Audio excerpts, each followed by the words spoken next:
ambassador has graciously agreed to take a few questions. Excuse me, sir. So we'll, time allowing. Yes, sir. Right there. Oh, wait. Would you wait for the microphone? We have people with mics. Thank you. Thank you, Ambassador. My name is Dr. Toby Malachi, founder and CEO of Malachi Group Worldwide, Indianapolis, Indiana. I was a panelist on your program on January 21st, the Job Summit, which Dr. Fred Burstyn hosted his organization. I'd like to share with you on the service industry that exports are up now 17.6%. My good friend Pascal Lemay will be here. I saw the WTO was going to adjust the numbers to around 13.5%. So exports are on the move. We're an SME. One thing, meeting with your official at the USTR yesterday, that I suggested that perhaps we have champions for trade, and on those panels that move around, we have somebody from the service industry. So many times we have somebody from manufacturing and other industries, but not from service, and therefore service being an intangible, they can't see it. I think that's where the greatest growth is in service. So I encourage you, sir, to continue to do that as a former board member of the U.S. Chamber of Commerce, to continue to look at SMEs, strengthen SMEs, and I do think that TPP is going to open the doors for lots of SMEs to go into exporting, which I think will overcome the myth on how we do that. I think free trade agreements is an easy way for SMEs to get involved in exporting to create more jobs.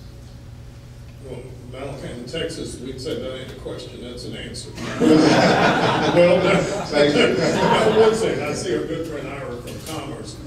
I mean, we're trying to do everything we can to learn more. We'll take to heart. If we are not having the service industries represented on these panels, that's easily fixed. We'll do that. But we're also doing some practical things just to learn more. Under Secretary Gary Locke's leadership, we're trying to do much more export promotion. But one of our challenges is it's harder to get data on services in many cases.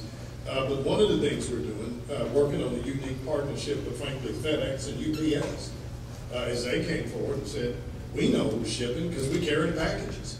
So, in a way that's not, invasive of anybody's proprietary reason, Commerce is trying to work with FedEx and UPS in particular and say, who are you shipping, where are you shipping, and if we see, somebody in Baltimore is continually to ship to this market, then we're going to use that to go back and identify that company and sit with them and say, you're obviously selling a lot to Malaysia. Why aren't you thinking about Singapore? Or if you're in New Mexico, why aren't you looking at Canada? So we're trying to use every tool that we can to make sure that we do a better job of doing it. But I'll certainly take to heart your comments about the panel. And we do really appreciate the contribution you made to our initial SME program. Right here. You ready to talk about it? All right, we'll go. David Dobrow from Hong Kong. You mentioned the need for the BRIC economies, Brazil, India, and China specifically, to bring more to the table. Can you be more specific about what you'd like them to be bringing? Well, I mean, the place for that specificity is in our bilateral meetings. You can be comforted that for the last 12 months, we have been engaged in some configuration, at least relative to Doha. It feels almost weak, either across the sectoral small group meetings and broader configurations, but in the case of Brazil, India, and China, we've had several bilaterals with each. We have been very transparent about this. President Obama made the same point at the G20 summit. Now, we think it's a good thing. Brazil, I mean, you can't conclude many things about trade over the last 10 years, but that it's been really good for these three economies. Now, I think that validates the decision that many of us in supporting granting PNTR to China and others. That's been great. But one of the complaints we're often confronted with when we look back at the Uruguay round is, well, the European Union, the United States went off and made a deal and kind of shoved it on the rest of it and told us what to do. Well, that was wrong for a lot of reasons. But I'd use that as an opportunity to say, welcome to the room. These deals are hard. You got 153 countries, economies from the very smallest and poorest to the largest. Trying to get consensus is incredibly difficult, and nobody likes a cram down. But the other part of it, if you're going to stand outside the room and say we want to be in, now we've opened the door.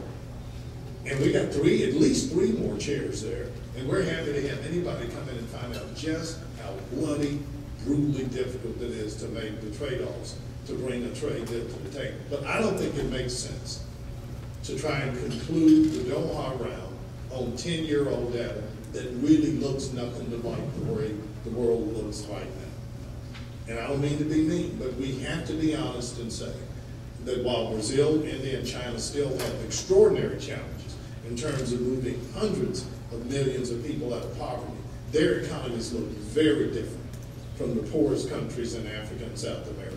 So there has to be some distinction between the developmental purpose of what we do for the LBCs and the contributions that we should expect from the U.S., but also from these emerging economies. Does that just make sense? There's another gentleman right here. Yeah, Good morning, Ambassador. Thank you very much for your presentation. My name is Jakale. As you know, I represent Nomura, which is Japanese financial institutions here in the U.S. Two questions. With the globalization becoming more prevailing theme, at the same time, 2008, September, October financial crisis around the world have created some sense of urgency that globalization needs to be achieved with a certain maybe regulations and the way that globalization service should be regulated. So I think there's a competing sort of theory of globalization is important, but there's a certain requirements for regulations. How do you see that? What do you think we learned from the 2008, especially in the financial world, of the liberalization, but at the same time, there's a risk of much more bigger impact in the economy? That's the first question, very simple.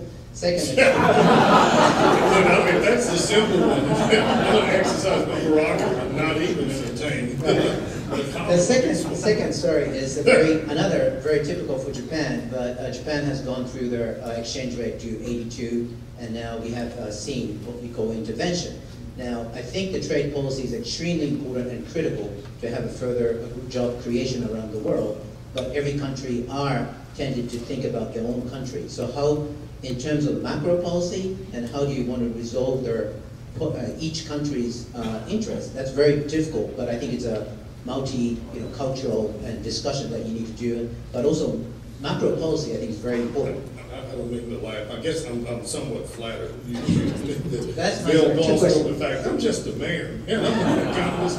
Craig's the PhD. I'll let the PhD in economists do it. One, I don't mean to make light of that. Let me say, first of all, the issue of rationalization of some regulatory scheme globally after the crisis was obviously one that leaders have given a great deal of thought to at all of the G20 summits, but obviously most recently in Canada.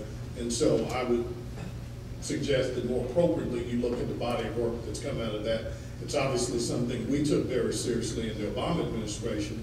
Secretary Geithner, President Obama, and others, I think, have passed through what we think, with Senator Dodd's leadership, is an appropriate response from us. Lessons learned from this economic crisis,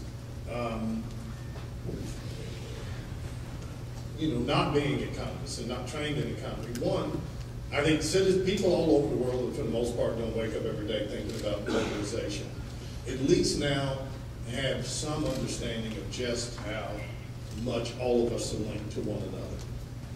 That we really are in a global environment. I won't use an economic theory, but I'll use an African proverb that I love, that's more relevant now than ever, but it simply says, you should take no comfort from the hole at my end of the boat.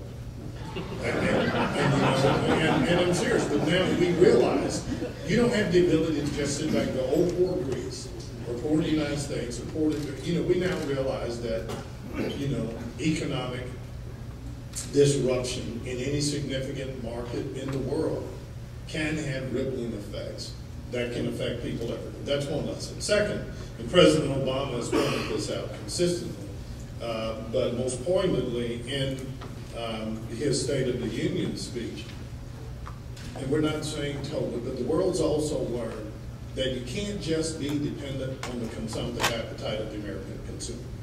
A big part of what fueled the bubble was America went on a spending spree like we've never been before. We didn't say our historic savings